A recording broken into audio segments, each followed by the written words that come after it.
et confiance en ton MJ. Après, le respect des règles, pour moi, il y a un point qui est très important. Quand on débute, ne pas justement être trop rigide là-dessus. Et c'est la même chose pour les joueurs qui ont des univers où, imagine une personne, ça fait déjà 5 ans qu'elle joue à un jeu de rôle, elle connaît les règles sur le bout des doigts, elle est capable de te dire à quelle ligne dans le livre de règles c'est.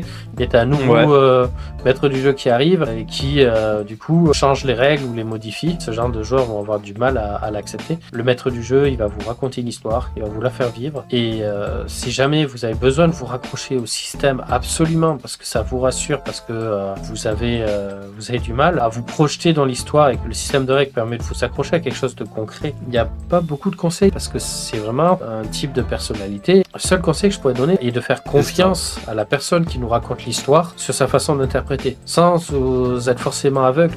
Mais il faut aussi de la bienveillance envers ce type de joueur-là qui a du mal à pouvoir se détacher des règles et qui en a besoin pour pouvoir évoluer. Il faut aussi avoir cette compréhension envers eux. Et comme à chaque fois, parce que je crois qu'on l'a dit à chacun de nos streams, on est dans un loisir qui se passe avec plusieurs autres personnes et le respect d'autrui doit être la base de la relation que l'on entretient sur une table de JDR. Mais cela va dans tous les sens. Cela va autant du MJ vers les joueurs que des joueurs vers le MJ, que des joueurs envers les joueurs, que des MJ envers les MJ, mais en général, le MJ est tout seul à sa table.